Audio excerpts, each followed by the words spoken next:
أعوذ بالله من الشيطان الرجيم.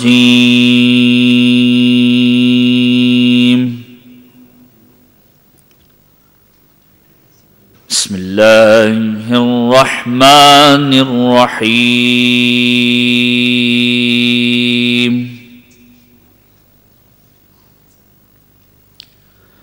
الحمد لله رب العالمين.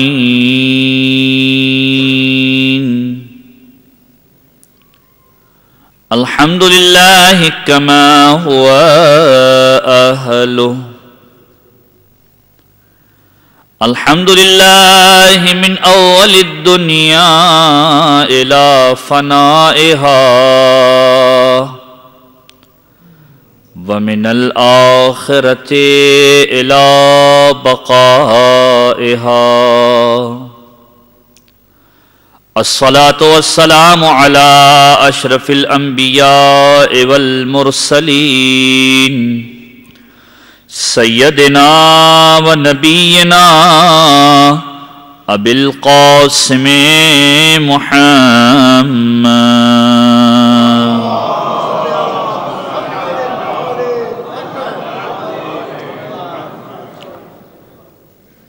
وعلى أهل بيته الطيبين الطاهرين المعصومين المظلومين. دعائے سلامتی امام زمانہ. بسم اللہ الرحمن الرحیم.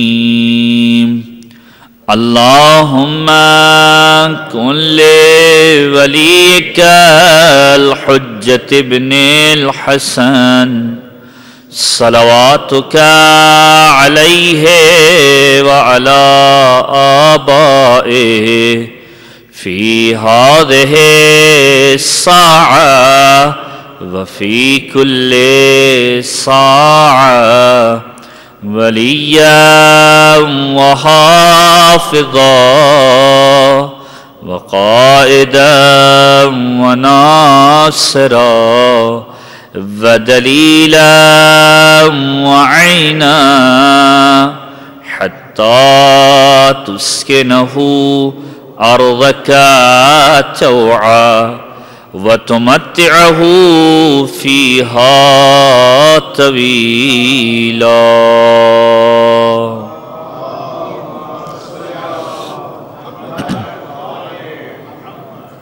أما بعد فقد قال رسول الله صلى الله عليه وآله وسلم: ومن أراد الله به الخير قذف في قلبه حب الحسين وحب زيارة الحسين. درود پڑھی محمد و آل محمد پر.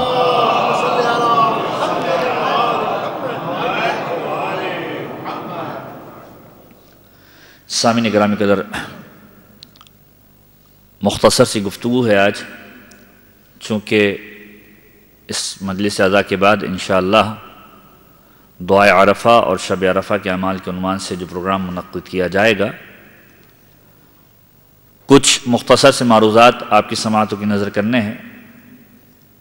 مسلسل جو گفتگو اس مقام پر کی جا رہی ہے، اس بات کو فوکس کرتے ہوئے کہ پروردگار عالم نے اپنی رحمت واسعہ کو ہمارے لیے ہر مقام پر پھیلا کر رکھا ہوا ہے. انسان کی زندگی کی ابتدا سے لے کر انسان کے من و مٹی دب جانے کے بعد بھی انسان پروردگار کی رحمت کو ملاحظہ کر سکتا ہے.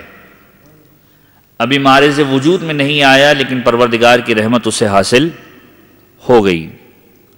دنیا سے چلا جائے گا، ایسا نہیں ہے کہ خداوند عالم کی رحمت اسے وہاں نہیں ملے گی، وہاں بھی پروردگار عالم کی رحمت کے اثرات دیکھے گا. کہ جیسے کہ میں نے آپ سے عرض بھی کیا کہ فقط روز قیامت انسان کا خداوند عالم سے حسن ظن رکھنا اس بات کا سبب بن جائے گا کہ پروردگار عالم اسے جہنم کے طبقات سے نکال کر جنت کے طبقات کی طرف ڈال دے گا. کہ اس بندے نے اپنے پروردگار سے حسن ظن رکھا ہے، اور یہ بات پروردگار عالم کے لطف و کرم سے میل نہیں کھاتی کہ ایک بندہ خدا کے بارے میں رحمت کا سوال کرے اور خدا اسے اپنی رحمت سے مایوس کرے۔ یہ خداوند عالم کی رحمت کا تقاضا نہیں ہے کہ ایک شخص خدا سے رحمت کا سوال کرے اور خدا اسے خالی ہاتھ لوٹا دے۔ لہذا انسان زندگی کے بعد بھی اس رحمت کو ملاحظہ کرنے والا ہے، اور اگر آپ غور کیجئے انسان کی زندگی کاملاً رحمتوں سے بھری ہوئی ہے۔ جو آیت کی تلاوت بھی میں اکثر و بیشتر اس مقام پر کرتا رہا کہ فانظر الی آثار رحمت اللہ، سورہ روم ترتیب کے اعتبار سے قرآن مجید کا 30واں سورہ اور اس کی آیت نمبر 50، کہ پروردگار کی رحمت کے اثرات کی طرف غور کرو، کہاں کہاں خداوند عالم نے رحمتیں بکھیری ہوئی ہیں۔ روئے زمین پر اگر انسان فہرست کو مرتب کرنا چاہے، ایک عام سا انسان، ایک عام سا مسلمان اگر اپنی دانست کے اندر رحمتوں کو ملاحظہ کرنا چاہے تو پہلی فہرست جو روئے زمین پر رحمت کے اعتبار سے مرتب کرے گا مکہ مکرمہ کو کرے گا۔ مکہ جیسی سرزمین روئے زمین پر کہاں ہیں؟ اس کے بعد مدینۃ النبی کو لے کر آئے گا، اور اس کے بعد تدریجاً ائمہ معصومین کے حرم کے اعتبار سے اس کو ملاحظہ کرے گا۔ اسی سرزمین پر ایک ایسا ٹکڑا بھی ہے کہ جس کو پروردگار عالم نے کعبۃ اللہ پر بھی فوقیت دی، اور روایت کے عجیب جملے ہیں، انوار الہدایہ کی روایت، کہ جب پروردگار عالم نے زمینوں کو خلق کیا ہے، یہ زمینیں آپس میں مکالمہ کر رہی ہیں۔ ایک مرتبہ کعبے نے کہا کہ مجھ سے بلندتر سرزمین کون سی ہوگی؟ پروردگار نے میری پشت کے اندر کعبے کو رکھا ہے جو خدا کا گھر ہے، میرے دامن کے اندر پروردگار نے مقام ابراہیم کو پوشیدہ رکھا ہے، میری دامن کے اندر پروردگار نے صفا و مروہ کو رکھا ہے، مجھ سے بڑھ کر کون ہوگا؟ زمین کربلا نے کہا میرا رتبہ تجھ سے زیادہ ہے۔ پروردگار مخاطب ہوا، اے کعبۃ اللہ، میں نے جب تجھے جائے امن بنایا اس سے 20,000 سال پہلے کربلا کو جائے امن بنایا۔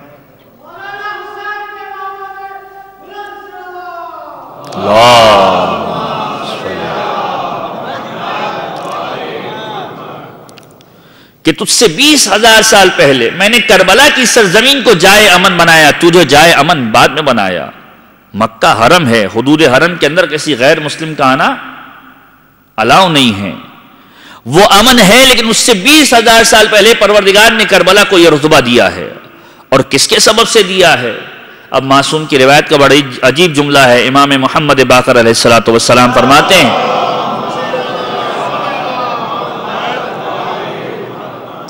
اور چھٹے امام سے بھی یہی روایت منقول ہے کہ معصوم فرماتے ہیں کہ میں نے اپنے بابا سے سنا ہے، یعنی 5ویں امام سے سنا ہے کہ وہ فرماتے ہیں کہ پروردگار نے امام مظلوم کی قربانی کے صدقے میں امام مظلوم کو کچھ نعمتیں عطا کی ہیں۔ وہ کیا ہے؟ پروردگار عالم نے کیا نعمتیں عطا کی ہیں؟ معصوم کا جملہ یہ ہے کہ پروردگار نے امام مظلوم سے وعدہ یہ کیا ہے، اے حسین تیری شہادت کے بدلے میں پروردگار تیری تربت کے اندر شفا کو پوشیدہ کر رہا ہے،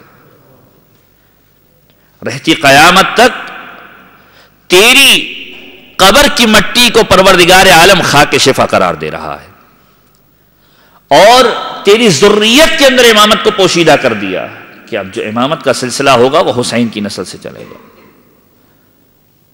اور قبولیت دعا کو تیرے قبے کے نیچے پوشیدہ کر دیا کہ اگر کسی کو دعاؤں کی قبولیت کروانی ہے حسین کے روزے کے نیچے آ جاؤ، حسین کے دامن میں آ جاؤ، پروردگار دعا کو قبول کرے گا۔ یہ خداوند عالم نے امام مظلوم کو تحفہ دیا ہے امام مظلوم کی شہادت کے بدلے میں، جس کا آغاز آج کی شب سے ہو رہا ہے۔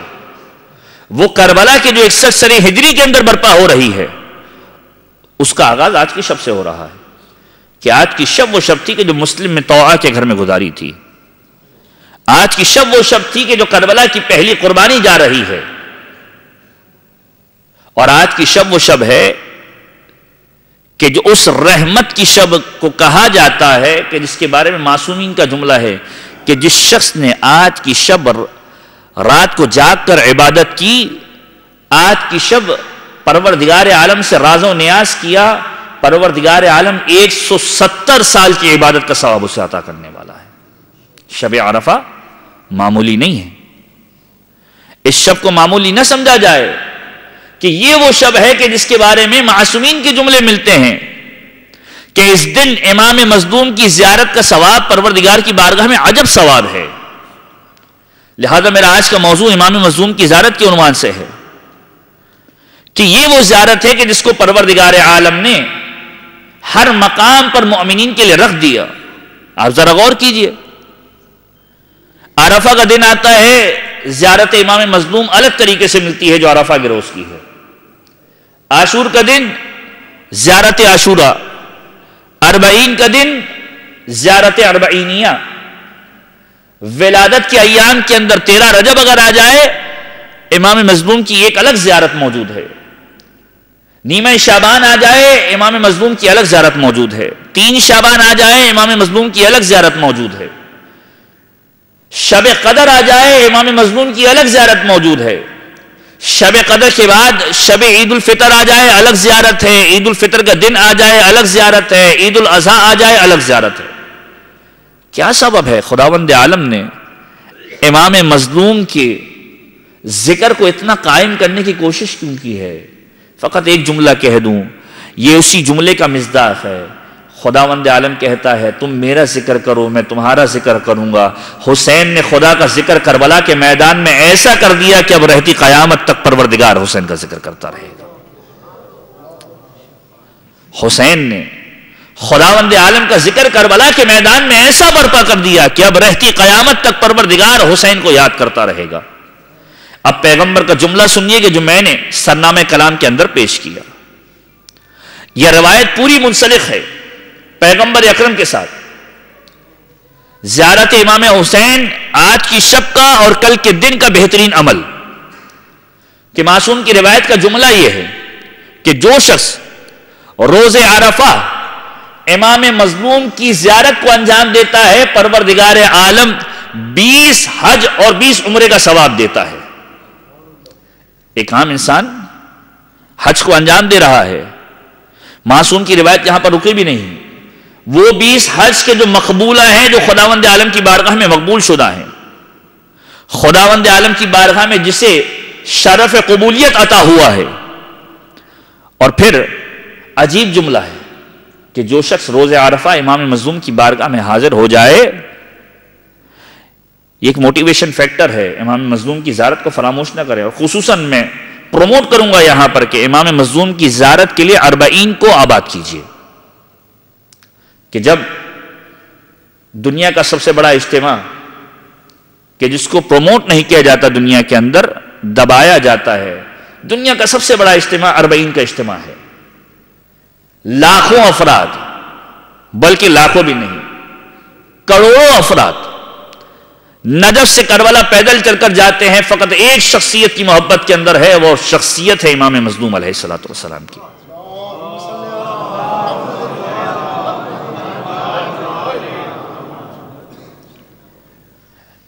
حسین کی محبت کے اندر جا رہے ہیں. چھوٹے چھوٹے بچے، خداوند عالم ہر ایک کو زیارت اربعین نصیب فرمائے. یہ میرا آنکھوں دیکھا مشاہدہ ہے کہ جب میں بھی نجف سے کربلا پیدل جا رہا تھا، کتنے مقامات ایسے آئے کہ واقعاً ضبط نہ ہو سکا کہ کس طریقے سے اپنے آنسوؤں کو روکے. کہ 2 سال کا چھوٹا بچہ ہے، ہر چلنے والے کا دامن پکڑ لیتا ہے، ہاتھ میں ٹیشو کا باکس ہے، ٹیشو دے رہا ہے، اپنے پسینے کو پوچھ لو. میری استطاعت کے اندر یہ ممکن تھا کہ تیری خدمت اس طریقے سے کر سکوں. جب حسین کی بارگاہ میں پہنچنا تو یہ کہنا ضرور کہ میں نے تیری خدمت کو انجام دیا تھا. یہ حسین سے محبت ہے. چھوٹے چھوٹے بچے اپنے ہاتھوں میں سائن بورڈز لے کے کھڑے ہوئے ہیں. یہ دور کی بات نہیں ہے، اسی اربعین کی بات کر رہا ہوں. اور یہ جملہ لکھا ہوا ہے، انشر علی انٹرنیٹ، اس بات کو انٹرنیٹ پر نشر کر دو. ان بچوں کو بھی معلوم ہے کہ آج کی دنیا انٹرنیٹ کی دنیا ہے. کہ لو عندنا اصغرو، اگر یہ جو چھوٹے چھوٹے بچے ہمارے ساتھ کھڑے ہیں، ہم میں سے اگر اس سے بھی چھوٹا کوئی موجود ہوتا، ہم تمہاری خدمت کے لیے یہاں پر کھڑا کر دیتے. ہم تمہاری خدمت کے لیے کھڑا کر دیتے. ظاہر حسین کربلا سفر کر رہا ہے، باپ اور بیٹے لڑ رہے ہیں کہ ظاہر حسین کی ٹانگوں کو کون دبائے گا. یہ حسین سے محبت ہے. یہ جذبہ کون پیدا کر سکتا ہے؟ یہ جذبہ حسینیت کا جذبہ ہے، اسے خریدا نہیں جا سکتا۔ ایک مرتبہ اگر انسان یہ سفر کر لے، حسینیت زندگی بھر کے لیے نسل کے اندر بھی رائج ہو جائے گی، زمانے کے اندر بھی رائج ہو جائے گی۔ اب پیغمبر کا جملہ سنیے کہ جس کی طرف میں لے کر آ رہا تھا، کہ جس کو سرنامہ کلام کے طور پر پیش کیا۔ پیغمبر کا مشہور و معروف جملہ ہے کہ ومن اراد اللہ بہ الخیر قذف فی قلبہ حب الحسین و حب زیارت الحسین۔ روایت کے جملے ہیں، روایت مختلف افراد سے منسوب ہے کہ ام سلمہ جو پیغمبر کی زوجہ ہے، پیغمبر ان کے پاس موجود تھے، یہ حضرت عائشہ کے پاس موجود تھے، دونوں شخصیتوں کے پاس پیغمبر موجود تھے۔ ان ہستیوں نے دیکھا کہ پیغمبر کی آغوش کے اندر امام مظلوم موجود ہیں، اور امام مظلوم پیغمبر کی آغوش میں اس طریقے سے ہیں کہ پیغمبر کبھی پیشانی کا بوسہ لیتے ہیں، کبھی گلو کا بوسہ لیتے ہیں، کبھی مولا کے رخساروں کا بوسہ لیتے ہیں۔ جناب ام سلمہ نے ایک مرتبہ سوال کیا، یا رسول اللہ، آپ حسین سے کتنی محبت کرتے ہیں؟ سوال بڑا عجیب ہے۔ جس نے پیغمبر کو اس عالم میں دیکھا ہو کہ پیغمبر حسین کے لیے سواری بن رہا ہو، وہ سوال کرے، سوال عجیب ہے۔ سوال بھی کیسا سوال کہ آپ حسین سے کتنی محبت کرتے ہیں؟ پیغمبر کا عمل حسین سے محبت کو بتلا رہا ہے۔ اور پیغمبر کا جواب کیا ہے؟ پیغمبر اگر یہ کہہ دیتے میں حسین سے بہت محبت کرتا ہوں، پیغمبر کے عمل سے واضح ہو رہا ہے۔ پیغمبر نے جواب یہ دیا، تم حسین کی بات کرتی ہو، میں حسین کی زیارت کرنے والے سے بھی محبت کرتا ہوں، میں حسین سے زیارت کرنے والے سے بھی محبت کرتا ہوں۔ اور پھر پیغمبر کا جملہ یہ ہے، حسین کی محبت کا اندازہ اس طریقے سے لگاؤ کہ جو شخص ایک مرتبہ حسین کی زیارت کو آ جاتا ہے، میں اس کی زیارت کو جاتا ہوں۔ جو ایک مرتبہ حسین کی زیارت کو آ جائے، میں اس کی زیارت کو جایا کرتا ہوں۔ یہ روز عرفہ امام مظلوم کی زیارت کے ساتھ مخصوص ہے۔ معصوم کا جملہ یہ ہے، 20 حج مقبول اس یوم عرفہ کی زیارت کے بدلے میں ملیں گے۔ اور اس کے بعد معصوم کا جملہ یہ ہے کہ جو شخص شب عرفہ امام مظلوم کی مرقد مطہر کے پاس گزارے اور روز عید تک صبح رہے، پروردگار عالم 1 سال کے شر کو دور کر دے گا۔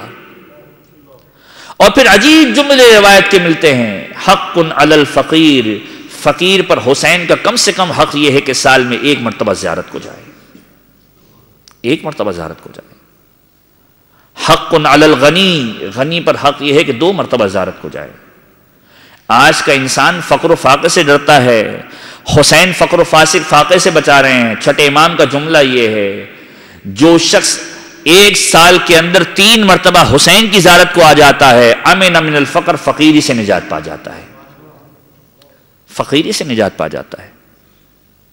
چھٹے امام کا جملہ یہ ہے، حسین کی زیارت دنیا میں بھی تمہارے لیے برکت کا باعث ہے، آخرت میں بھی برکت کا باعث ہے۔ جب کسی نے سوال کیا فرزند زہرا مطلب کیا ہے، کہ اگر دنیا میں رزق چاہتے ہو حسین کی زیارت کو آ جاؤ، عمر کے طولانی ہونے کو چاہتے ہو حسین کی زیارت کو آ جاؤ، پریشانیوں سے نجات چاہتے ہو حسین کی زیارت کو آ جاؤ۔ اور اس مقام پر تمام نہیں کیا کہ اگر آخرت میں علی و فاطمہ کی ہم رہی چاہتے ہو حسین کی زیارت کو آ جاؤ۔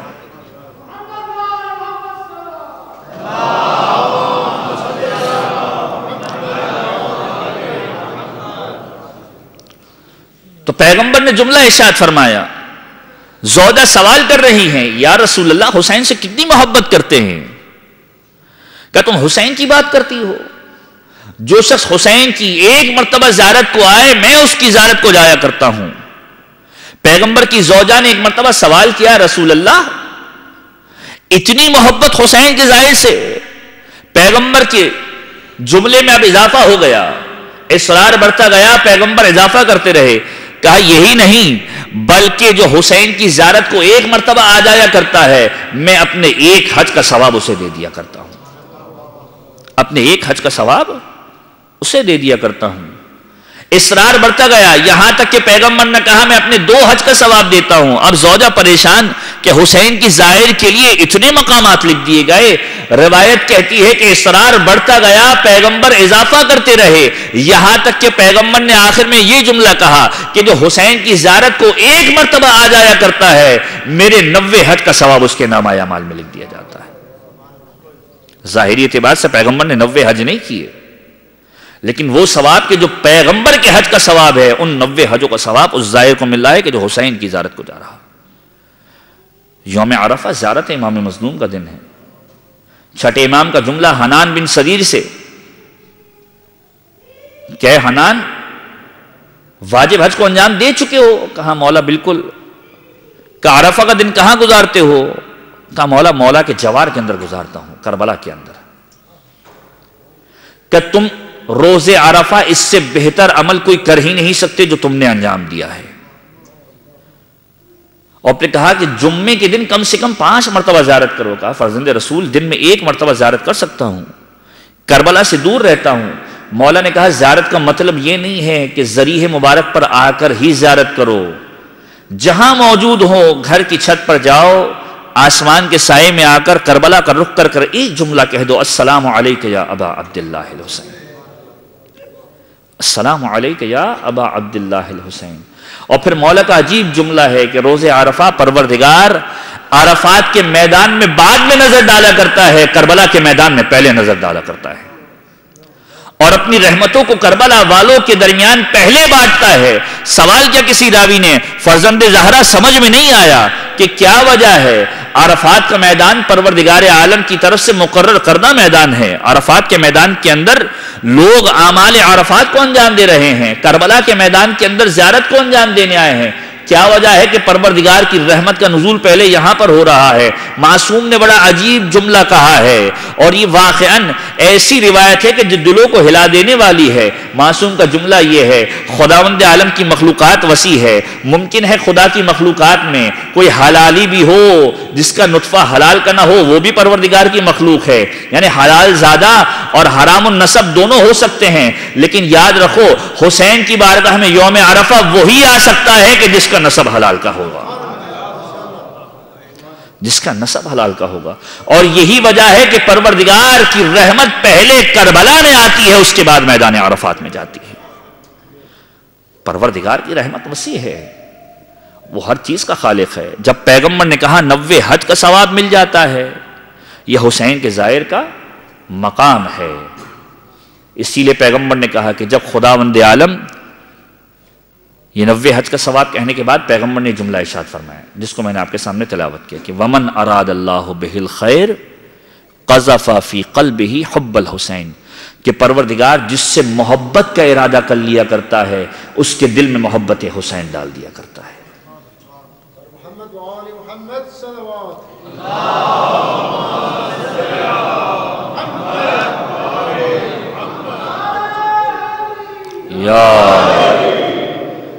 کہ خداوند عالم جس سے خیر کا ارادہ کرتا ہے اس کے دل میں محبت حسین ڈال دیا کرتا ہے، اور حسین کی زیارت کی محبت دل میں ڈال دیا کرتا ہے۔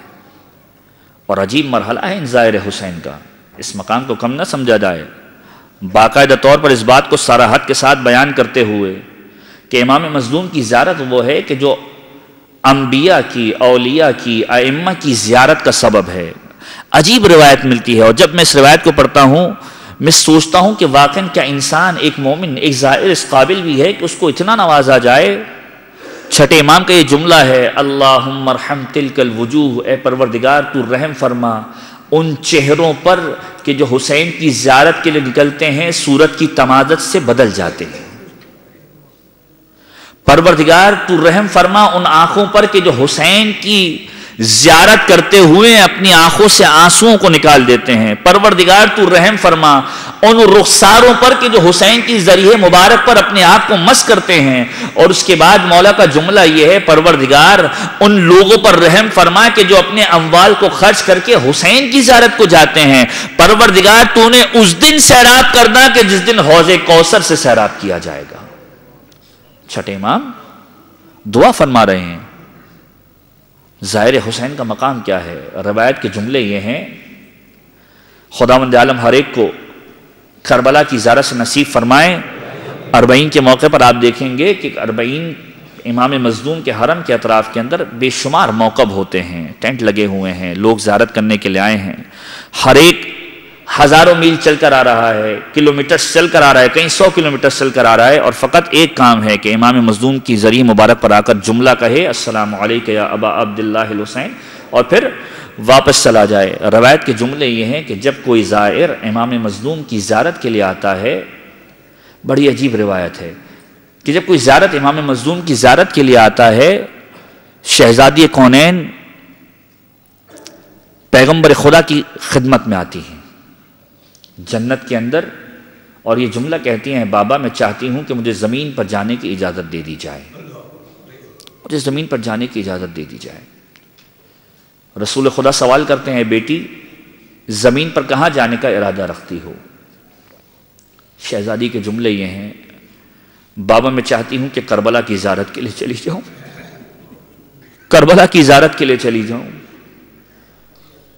اور کچھ لمحوں کے بعد شہزادی کے ساتھ حسن مصطفیٰ بھی حاضر ہوتے ہیں، نانا رسول خدا میں چاہتا ہوں کہ کربلا کی زیارت کے لیے چلی جاؤں۔ روایت کے جملے یہ ہیں کہ دونوں ماں بیٹے کربلا کی سرزمین پر آتے ہیں، ان مقامات پر جاتے ہیں کہ جہاں حسین کے زائر تھک کر سو رہے ہوتے ہیں، جہاں حسین کے زائر آرام کر رہے ہوتے ہیں۔ روایت کے جملے یہ ہیں شہزادی ایک ایک زائر کے سرہانے آ کر یہ جملہ کہتی ہے السلام علیکہ یا زائر الحسین، اے حسین کی زیارت کرنے والے، ارے تو حسین کی زیارت کرنے کے لیے آیا ہے، فاطمہ زہرا تیری زیارت کے لیے آئی ہے، اور پھر ہاتھ اٹھاتی ہے پروردگارا، اے پروردگار یہ میرے حسین کی زیارت کے لیے آ رہا ہے، فاطمہ زہرا اس کے لیے دعا کر رہی ہے، خدایا اس کے گناہوں کی مغفرت فرما، اس کی پریشانیوں کو دور فرما۔ یہ حسین کے زائر کا مقام ہے، یہ کربلا کے زائر کا مقام ہے، یہ محبت حسین وہ چیز ہے کہ جس کے بدلے میں شہزادی کی دعا نصیب ہو رہی ہے۔ اور شہزادی کے جملے ہیں اے پروردگار اس کے گناہوں کی مغفرت فرما۔ کیا ہم اس قابل ہیں کہ حسین کی زیارت کے بدلے میں شہزادی کی دعا کے مستحق بن جائیں؟ وہ حسین کے جس نے کبھی کسی کا ادھار نہیں رکھا، عزاداری اگر آپ کر رہے ہیں اس عزاداری کے بدلے میں برکتیں حسین دے رہے ہیں۔ یہ محبت حسین ہے کہ جس کی جزا انسان کو زندگی میں قدم بقدم مل رہی ہے۔ تاریخ کے اوراق میں لکھا ہے کہ ایک تاجر ایسا بھی تھا کہ جس نے امام مظلوم کے غم کا احیاء کیا، زندہ کیا، امام کا غم برپا کرتا تھا، عشرہ محرم الحرام آتا تھا، مجالس اعزاء کا انعقاد کیا کرتا تھا، لیکن گردش زمانہ کی وجہ سے ایسا ہوا کہ بالکل قلاش ہو گیا، اب مال و دولت موجود نہیں ہے۔ پچھلے سالوں تک عزاداری امام مظلوم کو برپا کیا کرتا تھا، اب عزاداری کے لیے مال و دولت موجود نہیں ہے۔ پریشانی کے عالم میں زوجہ سے گفت و شنید کر رہا ہے کہ پچھلے سال تک امام مظلوم کی زیارت کے لیے ہم جایا کرتے تھے، امام کی عزاداری کو برپا کیا کرتے تھے، آج یہ محرم الحرام کا مہینہ آ گیا اور اب ہم امام مظلوم کی عزاداری کرنے کے قابل نہ رہے، کوئی ایسی چیز نہیں کہ جس کو بیچ کر امام کی عزاداری کریں۔ یہ وہ زمانہ تھا کہ جب غلام بنا کر لوگوں کو بیچا جاتا تھا، قدیم زمانے کی بات کر رہا ہوں۔ بیوی نے کہا کہ پروردگار نے ہمیں حسین کے صدقے میں اولاد دی ہے، اس اولاد کو جا کر بیچ دیجئے۔ اللہ نے محبت حسین، یہ محبت حسین ہے کہ حسین کی محبت میں لوگ دوڑے جا رہے ہیں۔ کہ بیٹا دیا ہے پروردگار نے، اسے جا کر بیچ دیجئے، دور دراز کے علاقے میں جائیے، جو مال و دولت آئے گا اس سے عزاداری امام مظلوم کو انجام دیں گے۔ حسین کے صدقے میں اولاد ملی، حسین کے نام پر قربان کر دی۔ باپ بیٹے کو لے کر نکلا ہے اور دور کے علاقے میں جا کر اس مارکیٹ کے اندر کیا کہ جہاں غلاموں کی خرید و فروخت ہوتی ہے، بیٹے کو غلام بنا کر بیچنا چاہا، ایک خریدنے والا آیا، پیسے طے ہوئے، بیچ دیا، گھر واپس آیا، پہلی محرم آئی، امام کی مجلس اعزاء کا انعقاد کیا۔ دوسرا دن آیا، عجیب منظر دیکھا کہ وہ بچہ کہ جس کو بیچ کر آیا ہے وہ واپس آ گیا۔ انتہائی غضب کے عالم میں بچے سے کہنے لگا کہ تو مجھے رسوا کرائے گا. جس مالک کو میں بیچ کر آیا تھا تو اس کے پاس سے بھاگ کر آ گیا. کہ بابا میں بھاگ کر نہیں آیا, وہ مجھے چھوڑنے آیا ہے, مجھے چھوڑنے آیا ہے. حسین کی بارگاہ میں خرچ کیا جانے والا حسین اپنے پاس نہیں رکھتے. جو چیز ان مقامات کو آباد کرنے کے لیے آپ استعمال کر رہے ہیں, حسین ادھار نہیں رکھتے. باپ نے کہا کہ ہو نہ ہو تو بھاگ کر آیا ہے, کیسے ممکن ہے کہ میلوں دور میں تجھے چھوڑ کر آیا تھا, اب تو واپس آ گیا. کہ نہیں بابا, جس کو آپ نے مجھے بیچا تھا وہی مجھے واپس دے کر گیا ہے. کہا کیسے ممکن ہے؟ پیسے اس نے مجھے پورے دیے ہیں, خرید و فروخت کا معاہدہ ہوا ہے, تجھے اپنی غلامی کے اندر لیا ہے. کہا بابا جب آپ مجھے فروخت کر کے لے گئے, وہ مجھے اپنے گھر لے گیا, اپنے برابر بٹھایا, اور جب اپنے برابر بٹھایا, چونکہ آپ لوگ سے دور نہیں ہوا تھا, آنکھوں میں آنسو آ گئے. اس نے سوال کیا کہ کیوں رو رہے ہو؟ میں نے بات کو نبھانا چاہا کہ میرے بڑے اچھے مالک تھے, میں تو غلام تھا, بہت خیال رکھا کرتے تھے, اتنا خیال رکھا کرتے تھے کہ کبھی زندگی کے اندر پریشان نہیں کیا ہے. کہا جب میں نے یہ جملے کہے, اس شخص کا جملہ یہ تھا کہ مجھے معلوم ہے وہ تیرے آقا اور مالک نہیں تھے, وہ تیرا باپ تھا کہ جو تجھے بیچنے کے لیے آیا ہے.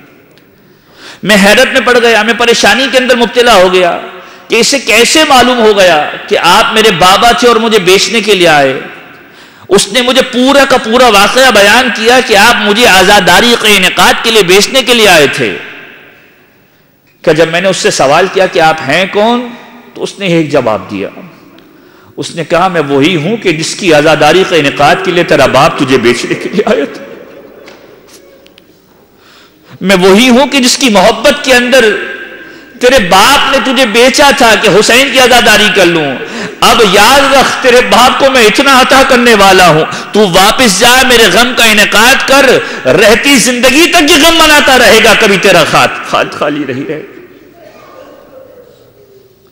حسین جس کی محبت کا تقاضا یہ ہے کہ حسین کی راہ میں خرچ کیا جائے, حسین اسے واپس لوٹا دیا کرتے ہیں. کچھ والنٹیئرز یہاں پر اس امام بارگاہ کی تعمیر ہو رہی ہے, اس کے لیے یہاں پر انشاءاللہ کچھ دیر میں تشریف لائیں گے. آپ یقین رکھیے حسین کی بارگاہ میں خرچ کیا ہوا حسین خالی ہاتھ نہیں لوٹاتے.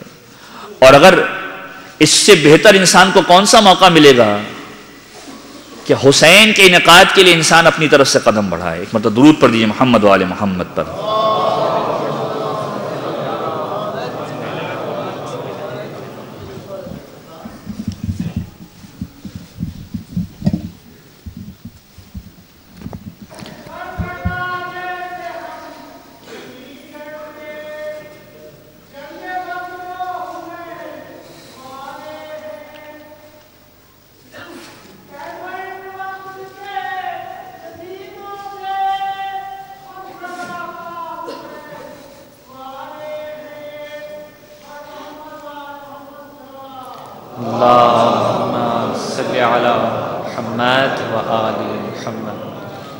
انشاءاللہ مجلس کے بعد ماتم ہوگا یہاں پہ, اس کے بعد اعمال عرفہ بجائے لے جائیں گے, اس کے بعد مخصوص زیارت پڑھی جائے گی, اس کے بعد نیاز کا بھی اہتمام ہے.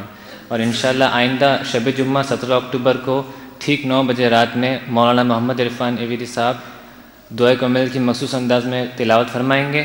آپ تمام مومنین سے شرکت کی گزارش ہے. ایک سورہ فاتحہ کی گزارش ہے 9 بجے شب جمعہ انشاءاللہ.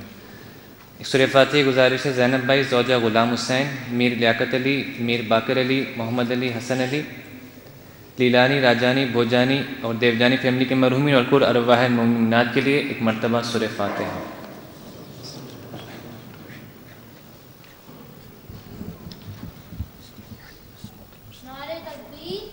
اللہ اکبر, یا رسول اللہ.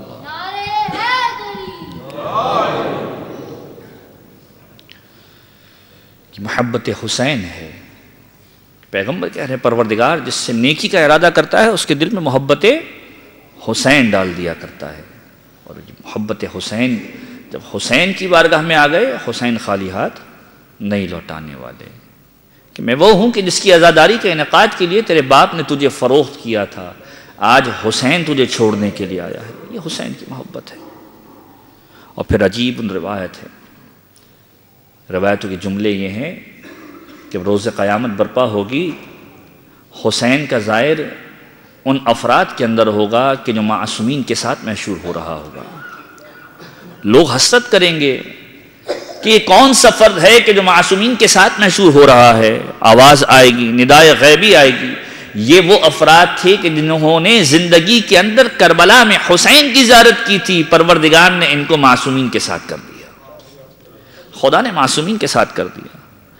روز قیامت میدان سجایا جائے گا، ایک ایک کر کے حسین کے زائر آئیں گے. منادی ندا دے گا، این زائر الحسین، حسین کے زائر کہاں ہے؟ راوی کہتا ہے، معصوم یہ روایت بیان کر رہے تھے، معصوم نے جملہ کہا کہ ایک لمبی قطار روز قیامت جمع ہو جائے گی کہ جنہوں نے حسین کی زیارت کی تھی. ایک مرتبہ سوال کیا جائے گا، تم نے حسین کی زیارت کس لیے کی تھی؟ کہ ہم نے حسین کی زیارت محبت میں کی تھی. کہا محبت کی وجہ کیا تھی؟ کہا علی سے محبت کا اظہار تھا، فاطمہ سے محبت کا اظہار تھا کہ ہم آپ کے لال پر جان قربان کرنے والے ہیں، آپ کے لال سے محبت کرنے والے ہیں.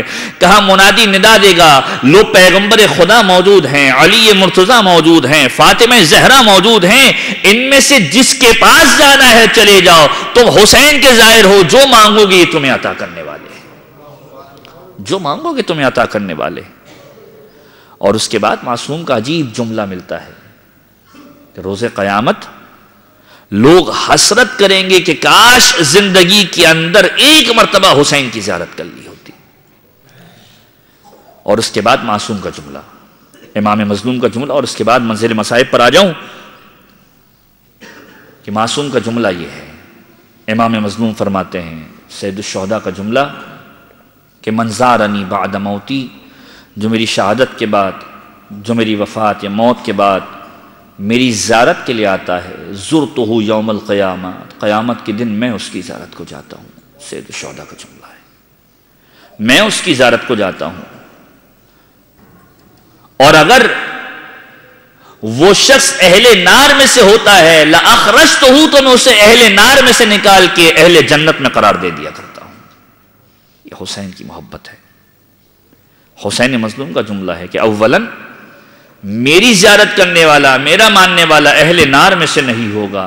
اگر اہل نار میں سے بھی ہوا تو حسین اسے جنت کے طبقات کی طرف لے کر چلا جائے گا. حسین کی محبت ہے. پیغمبر کہہ رہے ہیں میرے 90 حج کا ثواب. عجیب روایات ہیں. امام معصوم کی ذریعہ مبارک پر ایک روایت لکھی ہے جو انتہائی مشہور و معروف روایت ہے، اکثر و بیشتر آپ سنتے ہیں کہ پیغمبر اکرم فرماتے ہیں، قال رسول اللہ صلی اللہ علیہ وآلہ وسلم، من بکا او ابکا او تباکا علی ولدی الحسین وجبت لہ الجنہ، کہ جو میرے حسین پر آنسو بہائے یا میرے حسین پر لوگوں کو رلوائے، یا جو رو نہ سکتا ہو، رونے جیسی شکل بنائے، علی ولدی الحسین، میرے بیٹے حسین پر، وجبت لہ الجنہ، جنت اس کے لیے واجب قرار دے دی گئی. جنت اس کے لیے واجب قرار دے دی گئی. علامہ ہلنی نے جب ان دو روایتوں کو پڑھا کہ پیغمبر کے 90 حج کا ثواب اس شخص کو مل جائے کہ جو حسین کی زیارت کرنے کے لیے جا رہا ہے، ایک زیارت حسین پیغمبر کے 90 حج کا ثواب، اور ایک آنسو حسین پر بہائے، ماتم حسین پر کرے، جنت واجب ہو جائے، کیسے ممکن ہے؟ ساری چیزیں ایک مقام پر رکھ دی جائے. وہ علامہ ہلنی کہ جو وفات کے بعد اپنے بیٹے کو خواب میں آ کر یہ جملہ کہتے ہوئے نظر آتے ہیں کہ لولا الفین و زیارت الحسین لہلک، کہ 2000 دلیلیں جو مولا کائنات کی ولایت پر میں نے لکھی تھیں، اگر وہ نہ ہوتی اور اگر زیارت حسین نہ ہوتی میں ہلاک ہو چکا ہوتا. سوچ رہے ہیں کہ کون سا ایسا عمل انجام دیں کہ ان روایتوں کی تصدیق ہو جائے. 40 شب جمعہ کربلا کا سفر کیا ہے، نجف سے کربلا پیدل جاتے ہیں. 40ویں شب جمعہ کربلا جا رہے ہیں. معصوم کی روایت کا جملہ ہے کہ جو شخص 40 شب جمعہ کربلا کی زیارت کے لیے جاتا ہے، اگر خلوص نیت کے ساتھ جا رہا ہے، 40ویں شب جمعہ زمانے کے امام سے ملاقات ہوتی ہے. علامہ ہلی کی ایسی شخصیت. اس روایت کو پڑھنے کے بعد ایک مرتبہ 40 شب جمعہ کربلا کے اندر جانے کا ارادہ کیا ہے. 40ویں شب جمعہ کربلا کے راستے کے اندر ہیں.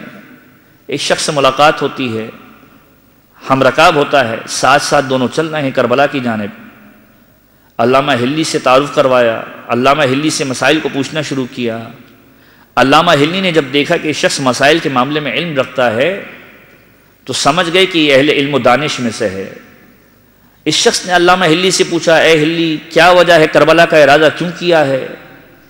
کہ کربلا کا ارادہ اس لیے کیا ہے کہ میں تذبذب کا شکار ہوں کہ کیسے ممکن ہے کہ پیغمبر کی جملہ کہہ دیں کہ حسین کی زیارت کرنے والے کو میرے 90 حج کا ثواب مل جائے، اور یہ بات سمجھ میں نہیں آتی کہ حسین پر رونے والے کے لیے جنت کیسے واجب قرار دے دی جائے. میری بات سمجھ میں نہیں آتی. اب یہ شخص مخاطب ہوا، اے علامہ میری دانست کے اندر یہ بات بعید نہیں ہے کہ پیغمبر نے کہی ہو. علامہ کہتے کیسے ممکن ہے؟ کہ علامہ اگر میں آپ کو مثال کے ذریعے سے سمجھا دوں. علامہ ہلی نے کہا کہ بالکل بتلاؤ. اب یہ شخص جو ہمراہی کے اندر ہے، کربلا کے راستے کے اندر علامہ کو مخاطب کر رہا ہے، اے علامہ ایک بادشاہ نے ایک مرتبہ شکار کے لیے جنگل کا رخ کیا. جب شکار کے لیے گیا راستے میں راستہ بھول گیا اور ایسے مقام پر پہنچ گیا کہ جہاں پر نہ پانی ہے نہ غذا ہے، لشکر والے چھوڑ چکے ہیں. ایسے میں اس نے دیکھا کہ ایک روشنی کی کرن نظر آ رہی ہے. اس نے دیکھا کہ ایک جھوپڑی ہے کہ جس کے اندر 2 افراد رہتے ہیں، ایک بوڑھی عورت ہے، ایک بوڑھا مرد ہے. بادشاہ ان کے پاس پہنچا، اپنا تعارف کروایا، اور تعارف کروانے کے بعد ان سے کہا کہ مجھے پیاس لگ رہی ہے. ان دونوں بزرگان کے جن کے پاس یہ آیا ہے، ان کی کل کمائی اور کل دولت ایک بکری تھی. انہوں نے بکری کو ذبح کیا. ذبح کرنے سے پہلے اس کو دودھ نکالا، دودھ اسے پلایا. ذبح کرنے کے بعد اس کو غذا کھلائی. کچھ دیر کے اندر بادشاہ کے ہمنوا اسے ڈھونڈتے ہوئے آ گئے، یہاں تک کہ بادشاہ واپس جانے لگا. اور جب بادشاہ واپس جانے لگا، ایک مرتبہ بادشاہ نے مخاطب ہو کر ان بزرگان سے کہا کہ دیکھو جب کبھی میرے پاس آؤ گے تو میں اس کا عوض تمہیں عنایت کر دوں گا. علامہ ذرا یہ بتلاؤ کہ اگر کبھی یہ بزرگ عورت یا بزرگ مرد اس بادشاہ کے پاس آ جائے تو ایک بکری انہوں نے ذبح کی ہے، کہ بادشاہ ایک بکری اس کے عوض میں دے دے تو معاملہ حل ہوگا؟ علامہ ہلی کہتے ہیں کہ انصاف یہ نہیں ہے. یہ شخص دوبارہ مخاطب ہوا، علامہ ذرا یہ بتلاؤ کہ اگر اس کے بدلے میں 2 بکریاں عنایت کر دے تو بادشاہ کے عدل کا تقاضا پورا ہو جائے گا؟ کہ نہیں، انصاف یہ نہیں ہے. کہ ہلی آپ خود ہی بتلا دیں کہ کیا دے کہ انصاف کا تقاضا پورا ہو جائے. علامہ ہلی جملہ کہتے ہیں انصاف کا تقاضا یہ ہے کہ بادشاہ کے پاس جو کچھ موجود ہے اسے ان بزرگان کو دے دے. کہ کیسے؟ علامہ فرماتے کہ ان کے پاس جو کچھ تھا انہوں نے بادشاہ کو دے دیا. عدل کا تقاضا تو یہ ہے کہ جو کچھ بادشاہ کے پاس ہے وہ انہیں دے دے. روایت کہتی ہے، علامہ ہلی نے بھی اس کو رقم کیا کہ جب یہ جملہ میں نے کہا، یہ شخص روتا ہوا یہ جملہ کہتے ہوئے میرے قریب سے گزر گیا، اے ہلی ذرا یہ بتلاؤ کربلا کے میدان کے اندر میرے بابا حسین کے پاس بچا ہی کیا تھا جو میرے بابا نے نہ دیا ہو؟ میرے بابا حسین کے پاس بچا ہی کیا تھا جو حسین نے نہ دیا ہو؟ علی اصغر سے لے کر علی اکبر اور ابو الفضل عباس تک جتنی قربانیاں میرا بابا دے سکتا تھا اس نے دے دی. اب حق بنتا ہے کہ حسین کی ان قربانیوں کے بدلے میں اگر پروردگار حسین سے محبت کے صلے میں، حسین کی عزاداری کے صلے میں اگر جنت دے دے تو کوئی بعید بات نہیں ہے. اگر حسین نے اتنی قربانیاں دی ہے تو اس کے صلے میں پروردگار بھی جنت دے رہا ہے. حسین نے ہر ایک قسم کی قربانی پیش کی ہے. حسین نے کربلا کا آغاز ہی اپنے لخت جگروں کی قربانی سے دیا ہے. مسلم کی قربانی کیا چھوٹی قربانی ہے؟ ارے مسلم حسین کے چچا زاد بھائی بھی ہیں، بہنوئی بھی ہیں. حسین نے مسلم کو بھیجا ہے کوفے والوں کی جانب. ارے یہ وہ مرد واثق ہے، اس کی ثقت کی علامت ہے، یہ ثقہ ہے. حسین اس کو بھیج رہا ہے کوفے والوں کی جانب، اور جب کوفے والوں کی جانب بھیجا ہے یہ وہ مرد ہے کہ جب حسین کا نائب بن کر آیا ہے، کوفے میں داخل ہوئے ہیں، روایتیں کہتی ہیں مسلم کے ہاتھ پر 12,000 افراد نے بیعت کی ہے، بعض روایتیں کہتی ہیں 18,000 افراد نے بیعت کی ہے۔ مسلم کے ہاتھوں میں بیعت کرنے کے بعد مسلم نے قیام کیا ہے حضرت مختار کے گھر پر، اور پھر مختار کے گھر سے ہانی ابن عروہ کے گھر پر آئے ہیں۔ یہ وہ زمانہ ہے کہ جب کوفے کا گورنر نعمان ابن بشیر تھا، حالات کنٹرول سے باہر ہو رہے تھے۔ ایک مرتبہ جب یزید کو معلوم ہوا، اس ملعون نے ابن زیاد کو کوفے کا گورنر معین کیا۔ یہ شخص کوفے میں داخل ہوا ہے، اور کوفے میں داخل ہونے کے بعد ہی پہلا خطبہ دیا ہے کہ دیکھو نعوذ باللہ مسلم کے فساد میں نہ آ جانا، یہ تو فتنہ کرنے کے لیے آئے ہیں۔ ان تمام افراد کو کہ جو مسلم کی بیعت کر چکے ہیں، وہ تمام افراد کی جو مسلم کی نصرت کرنے والے ہیں، ان کو ڈرایا گیا، دھمکایا گیا، یہاں تک کہ یہ مسلم جب نماز کی قیادت کر رہے ہیں، 8ویں ذی الحجہ کا دن ہے، مسلم کے ساتھ ایک کثیر مجمع موجود ہے۔ روایتیں کہتی ہیں کہ 4,000 کا مجمع بیک وقت موجود تھا، کہ جو مسلم کے ساتھ خروج کرنے کے لیے تیار تھا۔ ہانی ابن عروہ کو گرفتار کیا جا چکا ہے، ہانی کے گھر سے نکل کر آئے ہیں، مسجد کوفہ کے اندر 4,000 کا مجمع مسلم کے ساتھ موجود ہے۔ اور جب مسلم نے نماز کا قیام کیا ہے، ان کوفیوں نے مسلم کے ساتھ کیا کیا؟ نماز ختم ہوئی ہے، اب فقط 30 افراد مسلم کے ساتھ ہیں، 30 افراد مسلم کے ساتھ ہیں۔ نماز سے فارغ ہو کر مسجد سے باہر نکل رہے ہیں، اب مسلم کے ساتھ 10 افراد موجود ہیں۔ اور ایک وقت ایسا بھی آیا کہ یہ مسلم کوفے کی گلیوں میں تنہا رہ گیا، اب مسلم کے ساتھ کوئی موجود نہیں ہے، یہ تنہا مسافر کوفے کی گلیوں میں گھوم رہا ہے، یہاں تک کہ ایک مومنہ کے گھر کے باہر ایک ڈیوڑی پر بیٹھ گیا۔ یہ مومنہ گھر سے باہر نکلی ہے جو اپنے بیٹے کا انتظار کر رہی کہ جس کا نام طوعہ ہے، اور ایک مرتبہ جملہ کہتی ہے، یا عبداللہ افاکی، اے خدا کے بندے پروردگار تجھ پر رحم کرے، کوفہ کے حالات صحیح نہیں ہے، اپنے گھر کی جانب کیوں نہیں چلا جاتا؟ مسلم نظروں کو جھکا کر ایک جملہ کہتے ہیں، اے بی بی ذرا یہ بتلا کہ جس کا کوئی گھر نہ ہو وہ کہاں پر جائے؟ جس کا کوئی گھر نہ ہو وہ کہاں پر جائے؟ کہا تو کون ہے؟ ارے کہا میں محمد مصطفیٰ کے خاندان سے ہوں، حسین کا قاصد ہوں۔ ارے کہا اے فرزند رسول کے قاصد، میرے گھر میں تشریف لے کر آئیے۔ مسلم اس کے گھر میں آتے ہیں، مصلی عبادت پر عبادت کو انجام دیتے ہیں، یہاں تک کہ وہ وقت آتا ہے کہ جب اس کا بیٹا آتا ہے، بیٹا بھی ملعون ہے کہ جس کو روایتوں نے بلال کے نام سے یاد کیا ہے یا اسد کے نام سے یاد کیا ہے، یہاں تک کہ یہ خبر دے دی گئی کہ مسلم طوعہ کے گھر میں موجود ہے۔ روایتیں کہتی ہیں کہ 1000 افراد کا لشکر بھیجا گیا ہے، اس بنی ہاشم کے اس زبان سے لڑنے کے لیے 1000 افراد آئے ہیں۔ اور جب مومنہ نے کہا ہے اے فرزند رسول کے قاصد میرے گھر کو آپ ڈھال بنا لیجئے، مسلم کا جملہ یہ ہے، گھرانہ اہل بیت کا شیبہ نہیں ہے کہ مستورات کے گھر کو ڈھال بنائی جائے۔ مسلم نے نکل کر مقابلہ کیا ہے، ہزاروں کا لشکر منگایا جا رہا ہے۔ ابن زیاد اپنے قاصد کو کہتا ہے ارے ایک بنی ہاشم کا جوان تم سے سنبھالا نہیں جاتا، یہ ہزاروں کے لشکر منگائے جا رہے ہیں۔ یہاں تک کہ روایتیں کہتی ہیں جب مسلم قابو میں نہ آئے، ارے گھروں کی چھتوں سے خواتین کو بلند کیا گیا ہے، خواتین پتھر پھینکتی ہیں، مسلم زخمی ہوئے ہیں، پھر بھی مسلم نرغے آدھا میں نہ گھرے۔ ایک ایسا جال بچھایا گیا کہ مسلم کو زمین کے اندر کھینچا گیا۔ اب جب مسلم کو گرفتار کر کے لایا گیا، مسلم نے ایک سوال کیا ہے، مجھے ایک کوزہ پانی کا مل جائے، پیاس کا عالم ہے۔ روایتیں کہتی ہیں جب مسلم کے سامنے کوزہ آب کو لایا گیا ہے، مسلم نے اپنے لبوں سے کوزے کو لگانا چاہا۔ کربلا کا پہلا شہید ہے نا، کیسے ممکن ہے کربلا کی شہادت میں شریک نہ ہو جائے؟ کربلا کی شہادت میں شریک نہ ہو جائے؟ ارے مسلم کی کربلا والوں کی شہادت میں شریک ہوا ہے۔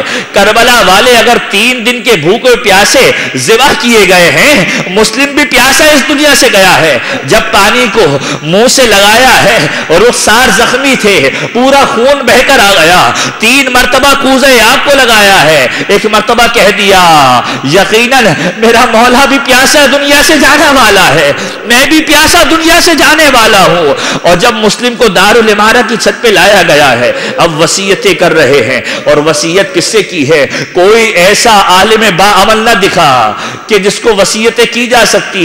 اب جب رقابت کے اعتبار سے دیکھا عمر سعد کو بلایا, وہ ملعون آتا ہے, اب مسلم وصیت کر رہے ہیں. اللہ اللہ مسلم کی وصیت کیا ہے؟ دیکھو میں مقروض ہوں, کوفہ کے اندر میں مقروض ہو کر اس دنیا سے نہیں جانا چاہتا, میری زرہ کو بیچ کر میرے قرضے کو اتار دینا. دیکھو میں چاہتا ہوں کہ جب میں اس دنیا سے رخصت ہو جاؤں میرے جنازے کو دفنا دینا, میرے جنازے کو دفنا دینا. لیکن یاد رکھو سب سے اہم وصیت یہ ہے, میرے مولا فرزند رسول کو یہ خط لکھ بھیج دو کہ مولا کوفے تشریف نہ لائیے گا, ان کوفیوں نے بہت دغا کی ہے, مولا آپ آئیں گے یہ پھر دغا کریں گے. عمر سعد نے کہا ان وصیتوں کے اوپر میں عمل نہیں کر سکتا, ایک وصیت پر عمل کر دوں گا, تیری زرہ کو بیچ کر تیرے قرضے کو ادا کر دوں گا. جب دارالامارہ کی چھت پہ لایا گیا ہے, مسلم نے 2 رکعت نماز کو ادا کیا ہے اور پھر مسلم کو لٹکایا گیا.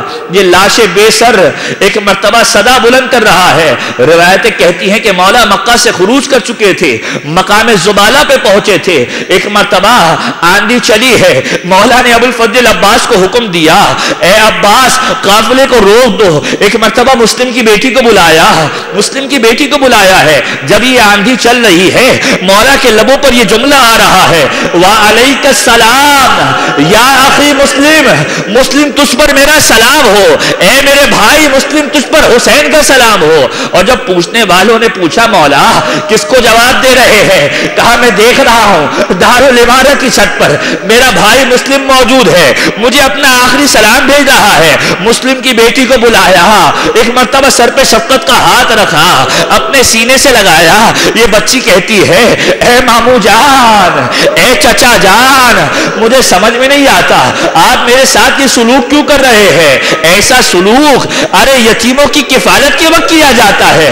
حسین کہتے ہیں اے بچی آج سے میری بیٹیاں تیری بہنیں ہیں, آج سے میں تیرا بابا ہوں, آج سے مجھے بابا کہنا.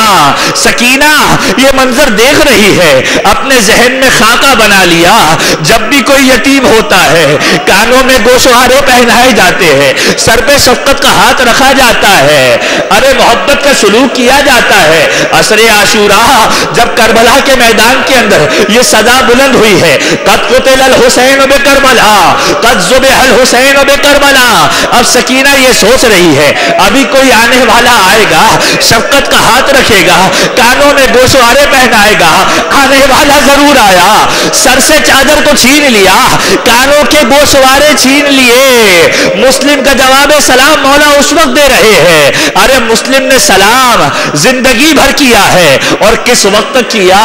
یہ مسلم کا سلام اس وقت بھی ہوا ہے کہ جب کربلا سے قافلہ چلا, ثانی زہرا اسرائے کربلا, اسیران کربلا جب کوفہ میں داخل ہوئے, شہزادی کی سماعتوں میں ایک آواز آئی ہے. زینب کبریٰ نے ایک آواز سنی, اور آواز کیا ہے؟ السلام علیکہ یا ابا عبداللہ, السلام علیکہ یا زینب الکبریٰ. شہزادی نے دیکھا اس مجمع اغیار کے اندر کون ایسا ہے جو حسین پر سلام کر رہا ہے. اب دیکھا تو کیا دیکھا, ایک لاشہ بے سر ہے جو دارالامارہ کے ساتھ لٹکا ہوا ہے.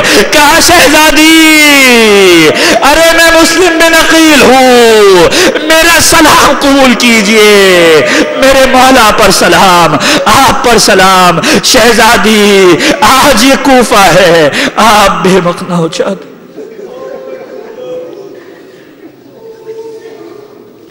وَسَيَعْلَمُ الَّذِينَ ظَلَمُوا آلَ مُحَمَّدٍ أَيَّ مُنْقَلِبٍ يَنْقَلِبُونَ.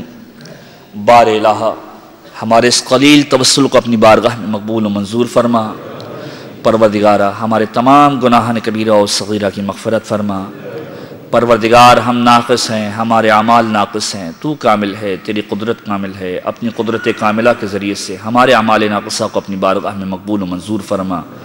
پروردگار آج کی شب دعا ہے. پروردگار جو حاجتیں جو مومن اس محفل میں لے کر آیا ہے, پروردگار آج کی شب کی برکتوں کے ذریعے سے پروردگار ان حاجات شریعہ کو پورا فرما. پروردگار کل کا دن بھی پروردگار تیری رحمت کے دنوں میں سے ایک ہے.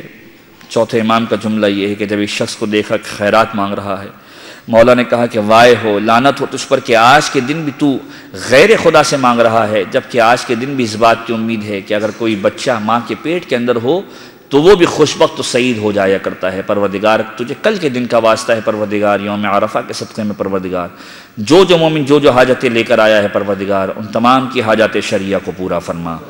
پروردگار ہم سب کو زیارت کربلا سے مشرف فرما۔